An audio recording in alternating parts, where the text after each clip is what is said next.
Le marché sénégalais de l'assurance confirme son dynamisme au sein de la zone CIMA. En 2025, son chiffre d'affaires a atteint 311 milliards de francs CFA, soit environ 536 millions de dollars, contre 249 milliards de francs CFA 3 ans plus tôt. Une progression qui permet au Sénégal de devenir le deuxième marché de l'assurance de l'espace CIMA derrière la Côte d'Ivoire et devant le Cameroun. Eladj Amar Kébé, président de la Fédération sénégalaise des sociétés d'assurance, explique cette performance. C'est un secteur qui a fait preuve de résilience. Vous savez, l'assurance n'est pas tellement une réalité, malheureusement, pour des raisons socio-économiques, comme j'ai l'habitude de dire. Pour des raisons déjà sociales, avant même d'être économiques, parce qu'il faut savoir que l'assurance se développe lorsqu'il n'y a pas de solidarité. Et nous savons tous que dans nos sociétés africaines, traditionnellement, il y a de la solidarité ce qui fait que le besoin de sécurité ne se fait pas tellement sentir. Donc c'est pas comme en Europe où les gens sont tellement en insécurité qu'ils ont le réflexe d'aller chez l'assureur parce qu'ils ont besoin de se protéger.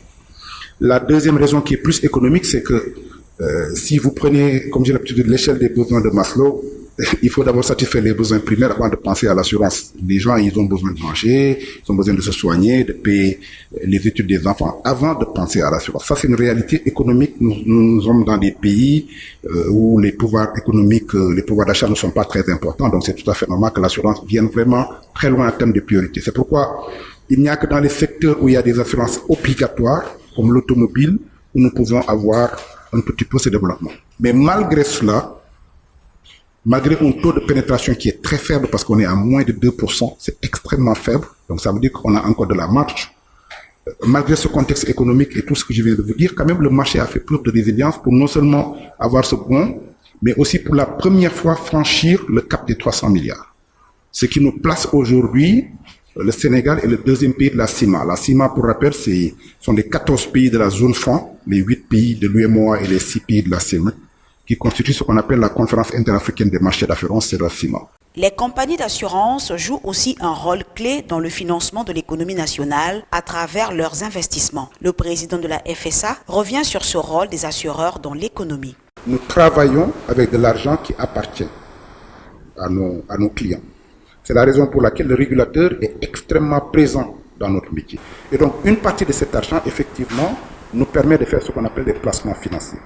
Et nous faisons partie d'un des premiers partenaires de l'État parce que les assureurs sont des investisseurs institutionnels. Je pense que ça fait partie des chiffres que nous avons mis à vos dispositions, mais ça se chiffre à des centaines de milliards chaque année que les assureurs injectent en termes de placement. Quand il y a des obligations, les assureurs sont en première ligne, mais aussi dans le cadre des placements au niveau des sociétés. En termes d'actions, les compagnies d'assurance sont actionnaires dans la plupart des banques, dans la plupart des sociétés, parce que nous injectons de l'argent dans le circuit économique. C'est une obligation en termes de rentabilité financière, mais aussi c'est juste une question d'optimisation financière pour, comme on dit le dit, se comporter en bon père de famille. Le développement des secteurs pétroliers, gaziers et miniers contribue également à la croissance du marché. Eladj Amar Kébé a également évoqué l'impact des secteurs extractifs sur le marché de l'assurance. Au Sénégal, on a un pool pétrolier et gazier.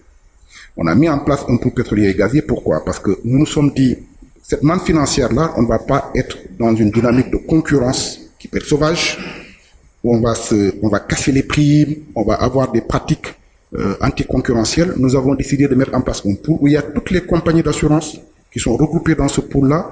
Et quand il y a un risque pétrolier ou gazier à assurer, c'est le pool qui assure pour le compte de toutes les compagnies d'assurance, ce qui montre non seulement une dynamique de solidarité, mais ce qui montre un petit peu aussi un partenariat solide vis-à-vis de l'État. Donc ce pool pétrolier et gazier, c'est le bras armé. Aujourd'hui, il existe une association qui fonctionne très bien et qui est aujourd'hui le partenaire de l'État dans le cadre de la protection de l'assurance de ces risques pétroliers et gaziers. Avec 27 compagnies d'assurance en activité et des indicateurs financiers solides, le Sénégal s'affirme désormais parmi les marchés les plus dynamiques et les plus attractifs de l'industrie de l'assurance en Afrique francophone.